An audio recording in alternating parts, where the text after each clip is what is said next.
Bangladesh garment factory workers are getting compensation from Loblaw companies. Young people have an increased risk of stroke, according to a new study, and Betty White channels her inner Miley. Humber News starts now.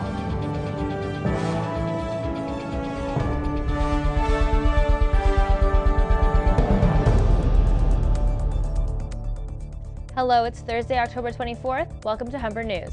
Coming to you from the Broadcast Center here at North Campus, I'm Yasmin Neal. Thanks for joining us. And I'm Jonathan Rumley. Ahead on our show, we'll have all of your news, sports, and entertainment highlights, as well as your 5-day weather forecast. But first, Yasmin has our top story. A 19-year-old man has died in hospital just days after falling from a moving car in Brampton. Rachel Landry has the details. A 16-year-old boy was driving the car involved in a car surfing stunt gone wrong. The victim has been identified by friends as Royal Verk. The 19-year-old fell off the trunk of the car and hit his head on the pavement. It happened in the parking lot of Batsman Park in Brampton on Tuesday afternoon. The park is down the street from the intersection of Bramley Road and Father Tobin Road.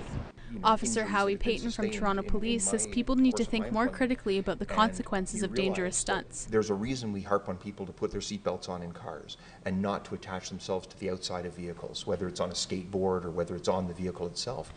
Because if that vehicle veers or shifts at all, that object on that vehicle still wants to go in a straight line in the direction it's traveling. And you can be Superman, you're not going to have the strength to hold on. Those who knew Verk took to social media to express their sadness. Some were high school classmates, others good friends. Megan Borosh says she can't believe people could risk their lives for the sake of a good show. When you see a stunt on YouTube, you see people get hurt, so why do you think it's a good idea to replicate that? I'm sure they didn't have any bad intentions. I'm sure they just thought it would be something cool or fun to do, but I don't think that's an excuse. The incident took place in a parking lot just down the road from the intersection behind me. The 16-year-old driver is charged with criminal negligence causing bodily harm and dangerous driving causing bodily harm. Those charges are expected to be upgraded, however, now that the victim is dead. Rachel Landry, Humber News. The coroner's inquest into the starvation death of 5-year-old Jeffrey Baldwin will hear from a key children's aid worker again today. Margarita Quintana says she has no concerns about the couple who took Baldwin into their care that would prompt her to search records. The inquest has revealed that Elva Bottineau and her partner, Norman Kidman, had a history of child abuse and separate convictions with the Children's Aid Society. Bottineau and Kidman are serving life sentences for second-degree murder in Jeffrey's death. Transit riders who take the King streetcar may be getting some elbow room if a proposed partnership between the TTC and GO goes ahead. The focus of the potential partnership is to relieve congestion on the King streetcar. The pilot project will integrate fares for the two systems at the Exhibition and Bloor GO stations. TTC Chair Karen Stintz says she would like to see this up and running in the first quarter of next year. Strokes are generally associated with the elderly, but researchers have found this may no longer be the case. Alexandra Gundy has the story. Young people are more at risk for stroke than you might think. A study published in the Lancet Medical Journal today reveals that their incidence of strokes has increased dramatically over the past 20 years. The number of strokes for those aged 20 to 64 rose by 25% between 1990 and 2010. This group now accounts for 1/3 of the total number of strokes. Humber's Dean of Health Sciences, Jason Powell, sheds light on contributing factors. Some of the more logical assumptions are diet, obesity, which of course relates to high cholesterol, and then high cholesterol being a very important risk factor for stroke. In addition to poor diet and obesity, risk factors that contribute to high blood pressure include prescription drug use, excessive alcohol consumption, recreational drug use, and smoking. Women who smoke and take birth control pills have a significantly higher risk of blood clots. Birth control and smoking has already created health problems for Alexandra Savona.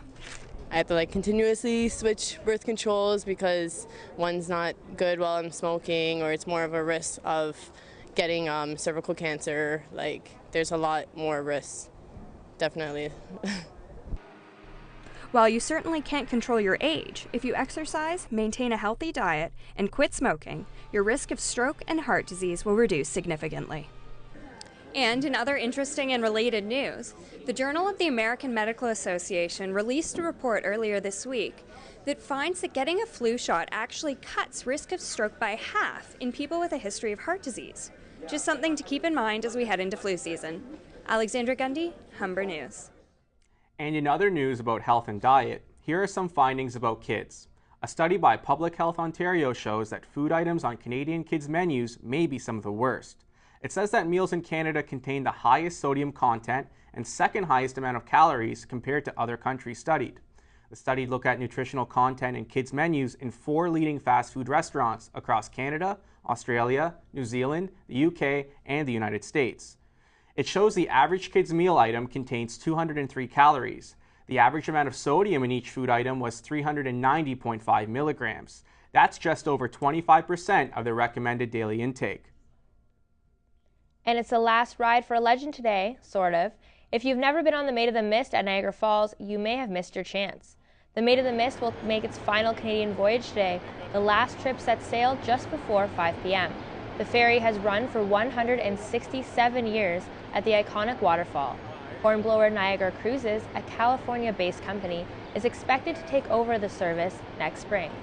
Maid of the Mist will continue to operate on the U.S. side. When we come back, we'll have more news from across the country and around the world. Xiaoli Li will have the sports news, and we'll have your weather forecast with Erica Vella. Toronto saw some frost on the ground this morning, and some regions up north even found snow. What's next? I'll have your 5-day weather forecast after the break.